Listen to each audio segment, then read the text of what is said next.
All right, guys, I want to tell you about a piece of information I just got that I think pertains to all Uber drivers. I mean, it technically pertains to anybody with a car, but it's something that I don't think is talked about enough when it comes to doing this as a side hustle. And I mean, I'm not gonna lie, when I got this, I was like, I was at a crossroads in my life. I was like, what am I going to do? And I'm curious to hear what you guys think. I made a decision. Well, I made half of the decision. I don't know what's going to happen. But, so, to catch you up to speed, I got this car in 2015. It had 40,000 miles on it, and that's when I started driving Uber. In the span of 45 months, I did the math, I did a little research for this video. In the span of 45 months driving Uber, I put 100,000 miles on it. And I think it should be noted, Uber was my main source of income, but on average, over the course of those 45 months, I think I probably averaged about 25 hours a week. Of course, there were some weeks that I worked 70 hours. I think I might have even had an 80-hour week one time.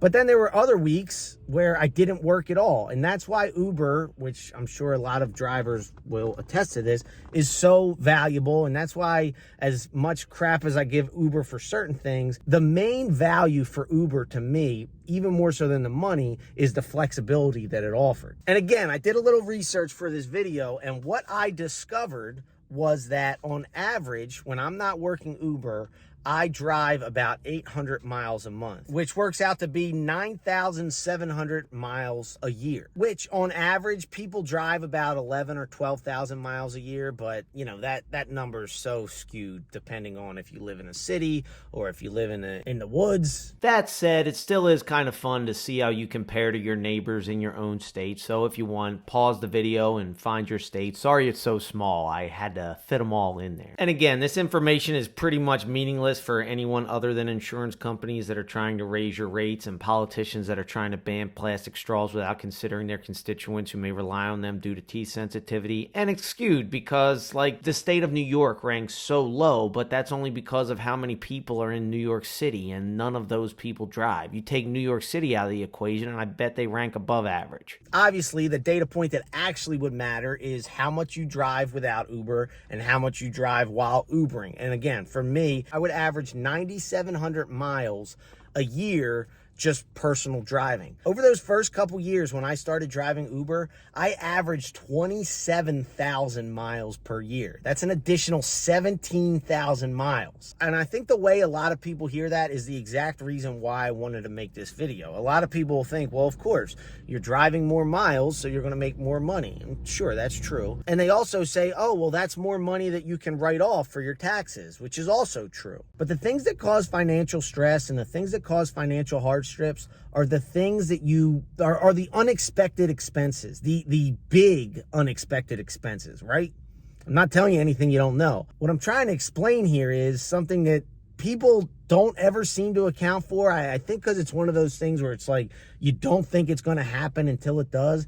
The unexpected expenses that come when your car starts breaking down is like, you know, a month's worth of Uber pay. You know, if you're doing this on the side, or if you're doing this because you need this cash, and then on top of this cash that you need for whatever, your rent, or maybe a side project you're trying to fund, or whatever it is, when you get these unexpected expenses, it not only takes away from money you can put into that pot, but you need to pay more. You basically need to pay to drive Uber. I swear, sometimes I look at these numbers and I'm like, is this the biggest scam in the entire world? You know, I started driving, and most drivers will attest to this. I started driving at a time where they were paying more per ride, but they were also giving these ridiculous incentives. I remember one time they paid me $100 to give 3 rides. It could be 3 5-minute rides. And I think I did. I think I did that quest in less than an hour. So that's like, you know, technically speaking, more than $100 an hour I was getting. And there's all sorts of crazy incentives like that to bring drivers onto their platform, Uber and Lyft both. But when I look at the Uber landscape now, the amount of money they're paying for rides and the lack of incentives they're giving, when I think about these drivers that are just beating their cars to death and then they're going to be forced to pay for some ridiculous repair, it just absolute. I don't know how people are doing this and not realizing that it's like a break-even enterprise. So to get to what is on this paper, it's funny, when I was driving, passengers started to complain that my car was a little loud. And little did I know, your Honda Civic isn't supposed to sound like a jet airliner. Shout out to one passenger who actually nailed it. He told me what was wrong with it. Turns out that when your wheel bearings start to go, your car does in fact sound like you're riding on a plane. Then on top of that, what was the other thing? Engine and transmission mounts. Now, before I give you guys the prices, I want to give a little backstory. First of all, I have a great mechanic. It's like, honestly, one of the biggest blessings in my life. When you have a mechanic you can trust, I can go to this guy and I know that he is not going to, give some sort of ridiculous, outrageous quote. I'm starting to sweat a little bit. It's hot. He's not going to give some ridiculous repair that, you don't know if it's true or not. On top of that, and this is why I will never take my car anywhere else, he's literally told me to take my car other places because what he specializes in is it could be cheaper if somebody else does it differently. Like, I will forever take my car to that man. If you're local, Jackson Automotive, Newtown Square, he's got to be the most honest mechanic in Delaware County. And I did a little digging because I couldn't remember what the issue was when he sent me somewhere else. And I think it's a testament to how when the miles start raking up on a car, there always seems to be something that you need to fix. And then I remembered what the specific issue was. If I recall, it's because he doesn't do welding and it would have been cheaper just to weld a new piece on rather than to replace the whole system. So he had sent me across the street to Meineke, who again, if you're in the area, also great guys. You do not have to be a mechanic or have a father that's a mechanic or your mother's father to be a mechanic or your 4 brothers to be mechanics to know that this is not supposed to look like that. Thanks, Uber. And other than having a very trustworthy mechanic, I also want to note that there are 2 other things that help me not spend as much as the average bear when it comes to car maintenance. I don't believe in oil changes other than once a year. I know people are like, you got to change your oil. There was the family van that lasted 300,000 miles, only got the oil changed once a year at inspection. And, this baby, 200,000 miles, only get my oil changed once a year at inspection. So, think about it. If you're an oil company, are you going to say, don't change your oil? Or are you going to say, yeah, you should change your oil every 3 months or 3,000 miles or whatever garbage they pull? They've been saying that since the 50s. And you're telling me the same technology that they had in the 50s depends on the same oil changing in 2024? Get the hell out of here. Next to Uber, changing your oil is the second biggest scam on earth. And the other thing is that I'm somewhat handy. Like, I can do my own front brakes. That's pretty much the extent of it. I tried to do drum brakes once and it took me like 2 days and I was so frustrated, and I'm never doing that again. That's worth paying the money. But the fact that I can do my own brakes or rotors or change out my cabin filter, these things that I can do save me hundreds of dollars. And again, not to brag about my mechanic, I think he has a little too much faith in me, but he'll tell me, hey, yeah, man, this is something you can do. You don't need to pay me for this. You can do it. I think he has a little too much faith in me because one time he told me I could do the serpentine belt. It like wraps all around. I'm like, dude, I don't know if I want to risk doing that. It's like, no, man, just get some pliers, squeeze, you can do it.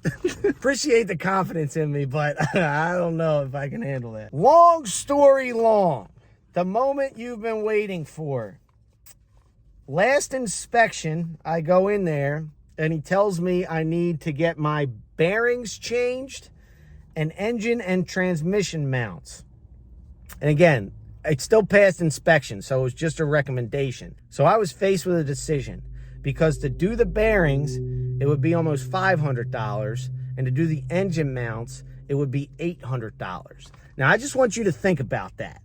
If you're driving Uber on the side and you're making, I don't know, $200 a weekend, $300 a weekend, whatever it is, after gas, after taxes, after expenses, that's going to take you, those two things together, $1,300, that's going to take you, what, a month and a half to make back?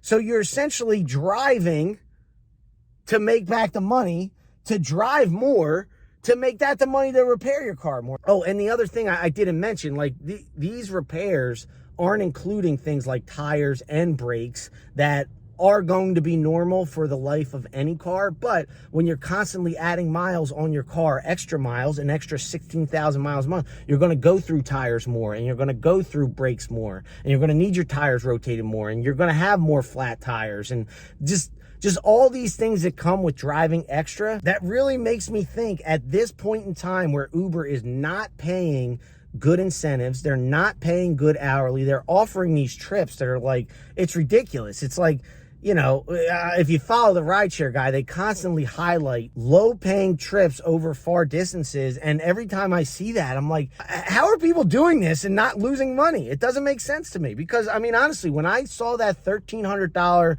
potential charge, it felt like a decision I had to make. I'm like, okay, am I going to stick with this car? Am I going to put $1,300 into it?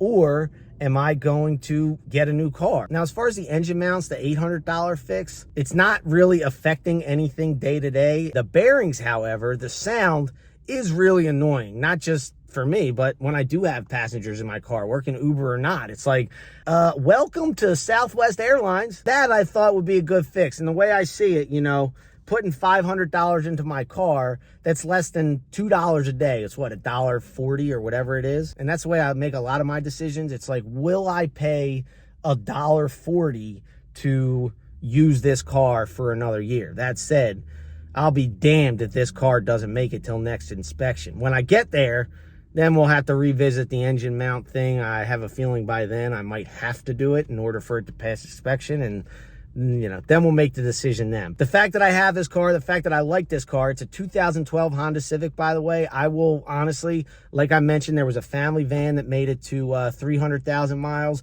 This baby has 200,000 miles. I don't think I will buy any other car other than Honda for longevity, at least. There is a 70s Cadillac in my future once I strike it big. But yeah, that's how I made the decision. I figure it's another $1.40 a day, and to me, it's worth it keeping this car as opposed to buying a whole nother car, which again, you don't know the problems you're going to get with that. You know, you can get a brand new car and you can run into some issues. So yeah, this is my beautiful Honda Civic that's just you know, gonna milk me dry. But yeah, I just wanted to share this. If you are thinking about doing gig work, whether it's driving Uber or Uber Eats or whatever it is, like, you got to think, man, if you run into one of these big expenses, it's not only going to wipe out all of your earnings, but it's going to put you in the hole. So, you know, consider that. Thanks for watching, guys. Oh, and go Sixers.